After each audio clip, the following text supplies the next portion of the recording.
بسم الله الرحمن الرحيم. الحمد لله رب العالمين والعاقبة للمتقين ولا عدوان إلا على الظالمين. صلى الله وسلم وبارك على نبينا محمد وعلى آله وصحبه وسلم أجمعين. اللهم أرنا الحق حقا وارزقنا اتباعه وأرنا الباطل باطلا وارزقنا اجتنابه. أما بعد، waxaynu ku dhaajinay masaa'ilkii ku saabsanaa fiqhu sawm. caawa biidni illaahi tabaaraka wa tacaala waxaynu iskortaa ku samayn doonaa sakaatulfitri iyo axkaamteeda ayaynu iskortaa ku samayn doonaa. sakaatulfitri waa sako badaniya oo jidhka lagu leeyahay, xukunkeeduna wuu ka madax bannaan yahay soonka. laakiin maadaamay dhacdo ramadaanta markii lasoo gebagabeeyo acmaasha lagu khatimayo soonka ay ka mid tahay, saasaynu u raacinanaa axkaamtii soonka ee aynu ka soo warramaanay. sakaatulfitrida xukunkeeda haddaynu ka waranno waa waajib weeyaan. waajibnimadeeduna waxay ku sugnaatay bicumuumi alkitaab wa sariixi sunna walijmaac. cumuumka kitaabka waa laga helayaa, sunnaha rasuulkana calayhi salaatu wassalaam way ku caddahay, ummadda muslimiintuna way ku ijmaacday inay waajib tahay. adilada kitaabka ay u daliishadeen culimadu waxaa ka mid ah qad aflaxa man tasakaa wadakara sma rabbihi fasalla. aayadda qur-aanka ayay u daliishadeen oo man tasakaa, saciid ibnulmusayib iyo cumar ibn cabdilcasiis iyo keyrkood waxay ku fasireen tasakaada in looga jeedo sakaat alfitri in looga jeedo ayay ku fasireen. marka haddii aynu dhahno qad aflaxa man tasakaa, sakaatulfitrigii baa looga jeedaa, cumuumkaas ayay soo galaysaa. oo man tasakaa haddaynu dhahno hadda lafdigaas cumuum baa ku jira, qof kasta oo nafsiisa tahira kuna tahira acmaasha khayrka ee soo galaya. waxyaalaha nafta lagu tahirayana markaa waxaa ka mid a, saynu gadaal ka arki doono, sakaatulfitriga ayaa ka mid ah oo rasuulku calayhi salaatu wasalaam inoo sheegay inay tahay tuhratan lisaa'im, in loo sharciyeeyeyba.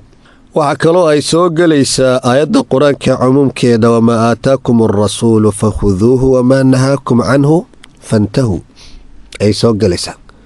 wixii rasuulku calayhi salaatu wasalaam la yimi oo dhan qaata baa layidhi.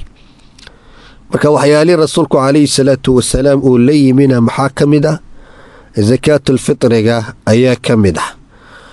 kol haddii rasuulku calayhi salaatu wasalaam uu sharciyeeyey, waa shay waajiba in la qaato, oo rasuulka calayhi salaatu wasalaam amarkiisu in la qaato waa waajib weeyaan. haddii la qaadan waayena masaa'ib ayaa ka dhasha, oo masaa'ib adduunye iyo masaa'ib aakhiro labaduba way ka dhalanayaan. sunnaha rasuulka calayhi salaatu wasalaam haddaynu fiirino, rasuulku wuxuu leeyahay xadiidka ibnu cumar uu warinayo ee fii saxiix bukhaari ku soo arooray, farad allahu sakaata alfitri saacan min tamrin aw saacan min shaciirin calaa kulli xurin aw cabdin dakarin aw unthaa min almuslimiin.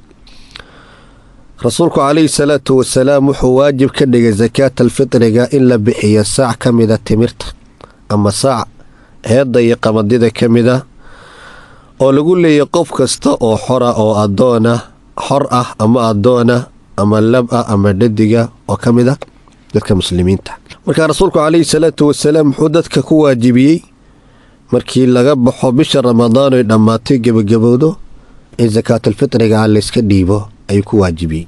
waajibintaa rasuulku calayhi salaatu wasalaam uu waajibinayana wax hadda caqligiisa iyo ra'yigiisa uu ku keenay maahee, wuxuu ku yimi biwaxyi min allaahi tabaaraka wa tacaala. rasuulku calayhi salaatu wasalaam iskama hadlo, maa yantiqu cani ilhawaa in huwa ilaa waxyun yuuxaa. rasuulku markaa wixiisa oo dhan waa waxyi weeyaan, hadday tahay axaadiidtiisa iyo haddii ay tahay qur-aanka ilaahay tabaaraka wa tacaala ka mucjiz ahaan uu siiyey, intuba waxyi weeyaan. culimmaduna saasoo kale waxay ku jimaaceen in sakaatulfitrigu uu farad iyo waajib uu yahay. ibnulmundir ijmaaciisa wuxuu ku soo naqliyey, waajmacuu calaa ana sadaqata alfitri fardun. culimmadu waxay ku jimaaceen sakaatalfitrigu inuu yahay farad iyo waajib. intaa marka haddaynu ka nimaadno oo xukunkiisa inta aynu ku dhaafno, waxaynu u gudbanaa shuruudda looga baahan yahay qofka ay ku waajibayso sakaatulfitriga. shuruudda laga rabo qofka ay ku waajibayso waa 3 shardi uun weeyaan. 3daa shardi markii la helo ayaa qofka muslimka ah ay ku waajibaysaa. kow waa islaamnimada. shardiga koowaad muxuu yahay? waa islaamnimada. qofku waa inuu muslim yahay. marka muslim la leeyahayna loo fiirin maayo noocuu yahay, la fiirin maayo, laakiin maxaa la fiirinayaa? inuu muslim yahay ayuunbaa la fiirinayaa. waxaa soo gelaya markaa kii xorta ahaa ayaa soo gelaya, kii addoonka ahaa ayaa soo gelaya, kii ninkahaabaa soo gelaya, haweenaydiibaa soo gelaysa, ilmi yaraabaa soo gelaya, kii weynaabaa soo gelaya. xadiidkii hadda aynu soo maraanay cabdullaahi bni cumar radia allaahu canhu wuxuu rasuulku yidhi calaa kulli xurin aw cabdin dakarin aw unthaa min almuslimiin. marka min almuslimiin haddii layidhi shuruudda maxaa ka mida markaas? inuu qofkani muslim yahay ayaa ka mid ah. saasay markaa ugu waajibaysaa. waa qowlka culimaduna ay ku intooda badan ay ku tageen ama caamadtubay ku tageen weyaan. ilmu hadduu agoon yahay iyo hadduu weli leeyahay oo agoon aanu ahayn oo aabba uu leeyahay waa isku miduun weeyaan. addoommadana way ku waajibaysaa, axraartana way ku waajibaysaa. shardiga labaadii waxaa weeyaan alqudra calaa ikhraaji sakaati alfitri. waa inuu qofkini awoodi karo inuu sakaatulfitriga uu bixin karo. sakaatulfitriga qofka markii la leeyahay wuu awoodi karaayo wuu bixin karaa. maynu hanti leeyahaybaa maya. awoodda la sheegaya waxa weeyaan isaga shakhsiyaddiisa markii la fiiriyo waxaa lagu yeelan doonaa saynu arki doona 1 saac. halkaa saacay lagu leeyahay marka waa inuu dheeri ka yahay quudkii isagu uu cuni lahaa maalinta ciidda iyo ilmihiisu quudkay cuni lahaayeen. 1 saacoo ka dheeriya hadduu haysto wuxuu noqonayaa qof awooda inuu iska bixiyo sakaatulfitriga ayuu noqonayaa. 1 saac hadduu dheeri ka yahay markaa quudkii maalintaa la cuni lahaa ee isaguu cuni lahaa, ilmuhuna ay cuni lahaayeen, iyo xawaa'ijtii asliga. alxawaa'ij alasliga waxaa looga jeedaa waxa weeyaan qofka maryihiisi iyo guriguu degan yahay iyo alaabta u taalla iyo waxaasi waa hanti weeyaan. laakiin haddana la xisaabin maayo oo la oran maxay ninkani intuu shaati iibiyo ama dhar iibiyo ama gabadhan xijaab iibiso ama alaabta guriga u taalla iibisa ayay iska bixi karta maxay sakaatulfitriga la oran maayo. taa xawaa'ijul asliya la yidhaahdaa, lama xisaabinayo.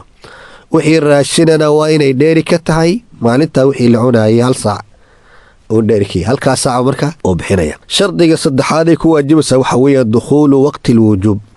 waqtigii ay waajib ka noqon lahayd waa in la gaadho.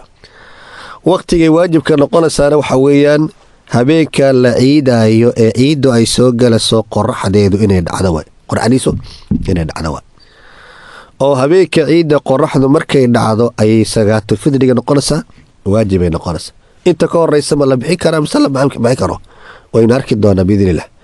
laakiin waqtigay waajibaysaa maxay tahay? waqtigay waajibaysaa waxa weeye waa ghuruubu ashamsi min leylati alfitri ayay waajibaysaa. 3daa shardi markii la helo ayaa sakaatulfitrigii waajib uu noqonaya. marka shuruudda noocaasa ayaa lagu ilaalinayaa. xukunkeeduna waa noocaas weeyaan.